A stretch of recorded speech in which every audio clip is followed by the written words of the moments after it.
বাংলাদেশে একটা যুদ্ধ হবে। আপনারা যেটা জুলাইতে যে যুদ্ধটা দেখছেন, অনেক লোক পঙ্গু হয়েছে, অনেক লোক মারা গেছে। এর চেয়ে সবচেয়ে বড় একটা যুদ্ধ হবে আবার বাংলাদেশে। এখন সেই যুদ্ধটার কারণ আপনাদেরকে বলি, যেই ছাত্ররা আন্দোলন করে দেশটার মধ্যে এতদিন 18 মাস চালাইছে ডক্টর ইউনূসরে দিয়া, তারপরে সবাই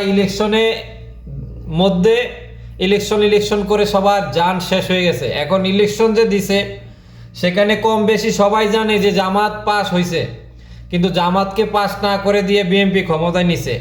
যাক, ভালো কথা, বিএনপি ক্ষমতায় নিছে।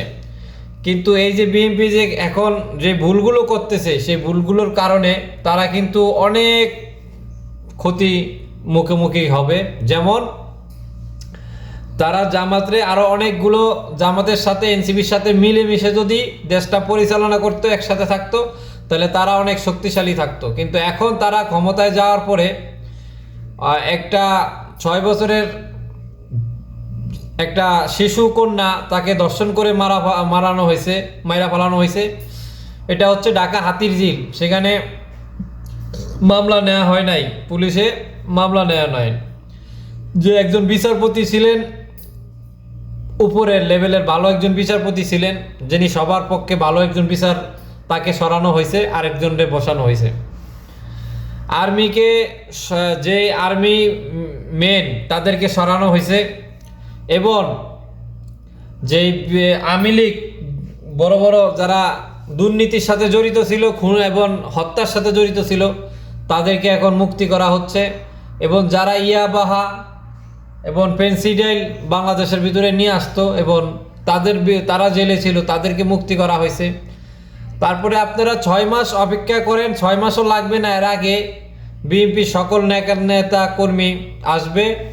তখন কিন্তু এই বিএনপিও টিকতে পারবে না, কেউ টিকতে পারবে না। তখন এই ক্ষমতা চলে যাবে আওয়ামী লীগের কাছে, তারা দেশ পরিচালনা করবে, শক্তি সব তাদের কাছে থাকবে।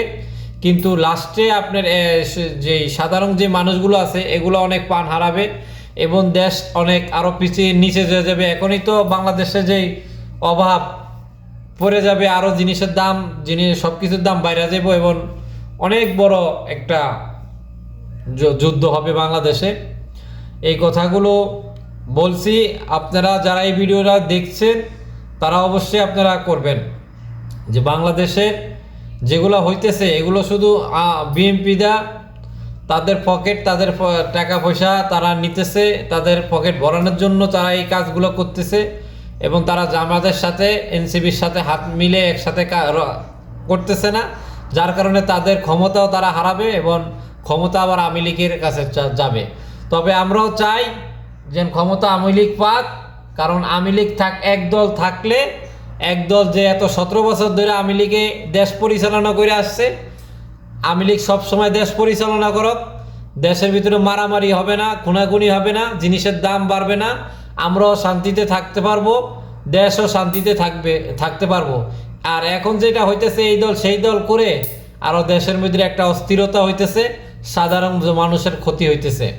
দেশের মধ্যে যেগুলা হচ্ছে এগুলা খুব ভয়ঙ্কর। আমরা প্রবাসীরা যারা ভোট দিছি প্রবাসী থেকে এত আনন্দ করে, আমাদের সেই প্রবাসীদের ভোটও অ্যাকসেপ্ট করা হয় নাই, আমাদের কোথাও শুনি নাই, প্রকাশ করা হয়েছে সেই ভোটগুলা কে পাইছে, কে নিছে।